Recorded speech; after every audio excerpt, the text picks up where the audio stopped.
Welcome back to Fifth Gear at Le Mans, where I'm ready for my first taste of European Nascar. The famous American race series, which has 75 million fans, has come to Europe. And I'm in the final round of the 2013 European Nascar Championship to race one of the 400 brake horsepower V8 beasts. The championship is split into two classes, elite for the full-time championship contenders and open for the less experienced drivers and guests like me. The cars are identical and mine is run by Team FJ. I hope they're better mechanics than they are spellers. All the cars are made in America to an exact European specification. They all have 5.7 litre Chevrolet V8s restricted to 400 horsepower with a minimum weight of 1,200 kilograms, so give them the same sort of power to weight ratio as other NASCAR feeder series. Now, if you know anything about NASCAR, you'll know they don't come with any modern conveniences like doors. So the only way in is through the window.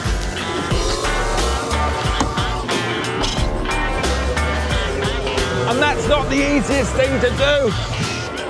Oh. Once inside, the first thing you notice, these pillars of a rollover cage wherever you look. This looks like the strongest thing I've ever sat in. Steering wheel detachable, of course. And with my seat fully back, it's also this weird NASCAR driving position, which really is too close for me to be comfortable. No flappy pedals either, just 4 on the floor. With the other drivers having already done 10 races this year, experience is on their side. So, with an hour to go before the 15-minute qualifying session, I'm after a bit of advice. And who better to talk to than 2012 champion and current Elite Championship title leader, Spaniard Ander Villarino. So, what is the secret you must have to go so fast? It's not a car that likes to go to have a lot of momentum in the corner, because as we have big wheels, you know, it's like a balloon. The car moves a lot. If the tire is very demanded, the car doesn't like. So you have to try to find the straight line, you know, straight line, straight line, straight line. It hasn't have any, differential, and it's very free, and it's very fun. You know, it's a very fun car, and sure you will enjoy this weekend. With Ander advising me to minimise stress on the tyres, my thoughts turn to the weather. After rain earlier in the day, the choice between wets and slicks is crucial. This isn't like Formula 1, where pit stops last 2 seconds. Due to the more rudimentary technology and smaller pit crews, tyre changes here take more like 2 minutes. So it's important to get it right from the off. Qualifying is only 15 minutes long, and I want to maximise time on the track. We're sharing the weekend with some truck racing, and they're out this qualifying session, the one before ours. I'm trying to see if this track is drying or not. It still looks like it's ice out there. Toss a coin. The clock's ticking and my nerves are growing. The tyres are on and it's time to get out on the track for qualifying. Well, we're in the collecting area. We've chosen wet tyres and looking around, so is everyone else. I'm up against 21 other drivers, and while I may have done the famous 24-hour race 14 times, this tight Bugatti track and these cars are very new to me. If I want another Le Mans podium, I need to qualify as far up as possible. Good luck!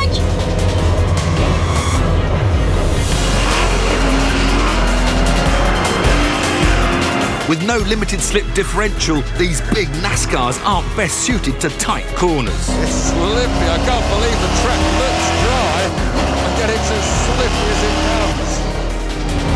Everybody's tippy-toeing around the outside trying to find that wet line, which is the line not used in the dry. The rubber left by tyres on the traditional racing line becomes incredibly slippery when it rains. So I'm having to take the wider, so-called wet line to try and find what little grip there is. I could walk faster. This corner is just so slippery. Even the regular NASCAR drivers are struggling in these conditions. Slowly, slowly, slowly. Then just squeeze out the throttle. And I'll short shift to third.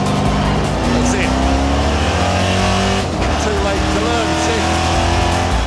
Just when I'm starting to get to grips with the track, qualifying is over. You've got what you've got. This is terrible traction. I know I could have gone faster, but have to head back to the pits to find out the result. Position 9. Qualifying in the top 10 in a car I've never driven before among a field of 22 isn't such a bad result, but the competitive side of me always wants to do better. I follow the guys who are quicker than me. I'm the same speed into the corners to the apexes, and the fast exits are good. But there's a couple of hairpins where whatever I do with the throttle, I can't get the rear wheels to grip and they're just gone. Achieving a podium finish tomorrow is going to be tough. I'll be surrounded by regular Nascar drivers, none of whom want to be beaten by the new boy. Get out of my way. The world's most popular motorsport has come to Europe. And I'm competing in the final rounds of the 2013 European NASCAR Championship at Le Mans. I've qualified 9th on the grid. There are now 2 30-minute races, and my aim is at least one podium finish. 21-year-old Australian Josh Burden qualified on pole. I want to know how he was so much quicker than me. Now come on, Josh. I'm floundering around out there somehow. You're on pole position and I'm back in the pack. And I'm just wow, wow, wow. Okay. So you got no rear end grip? No, could you change the car much? Do you play with the settings? We do, yeah. You've got a rear uplink. So if you're struggling to get throttle, the best thing to do is to lower that, to soften up the car, to get more grip. On Josh's advice, my team mechanic Alison softens the rear suspension, causing the car to squat under acceleration. This puts more weight on the rear tyres, improving traction on the wet track. But if it dries out, there'll be too much roll. With 10 minutes until the first race, the sun comes out. The track's drying quickly, and with no time to adjust my car before the race, I'm going to be left with the wrong setup. The track's now dried out. I've got slick tyres on, I've never driven them before. And we'll just have to suck it and see turn 1, where do I brake? I've no idea.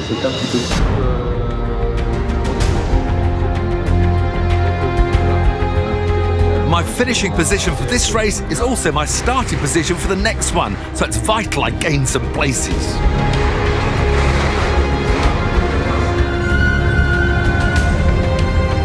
You never quite get over this pre-race nerves. You keep thinking about everything could go wrong.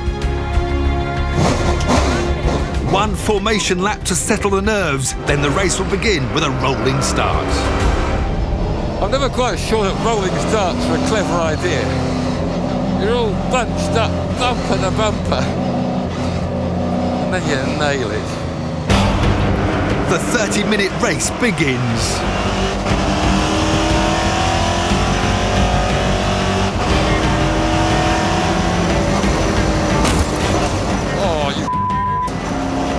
It's a frantic start, and I take a hit before the first corner, hopefully not a sign of things to come.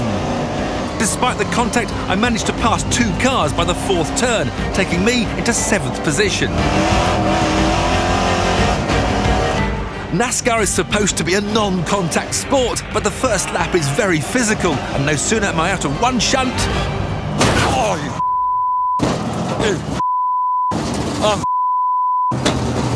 I'm completely... A big hit on the inside from Frenchman Vincent Gonneau has given me not 1, but 2 punctures. Great. Good start, staying with the pack. Great. I've travelled over 300 miles by sea and land to get to Le Mans. I've dealt with constantly changing weather, had a steep learning curve in a new car, and been wiped out of my first race. Race 2 is my last chance for a podium. I'm now starting from the back of the grid, so it's going to be a tall order. Not sure if I can jig to the right and do this bloke straight away or what. 1 down and a lot to go. Cars everywhere. Carnage. one lap completed and I'm already up to 14th. So far, so good. Yellow lights, yellow flags. The action is so brutal, even the race leaders are being shunted off the track. That was our little championship leading Aussie off. Doesn't look good for his championship hopes. Poor kid.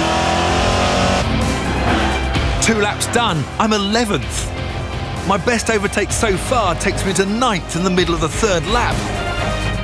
But there's now a clear track ahead of me, and I've got a lot of catching up to do to the car in front. No, just gets in. Now I'm getting frustrated.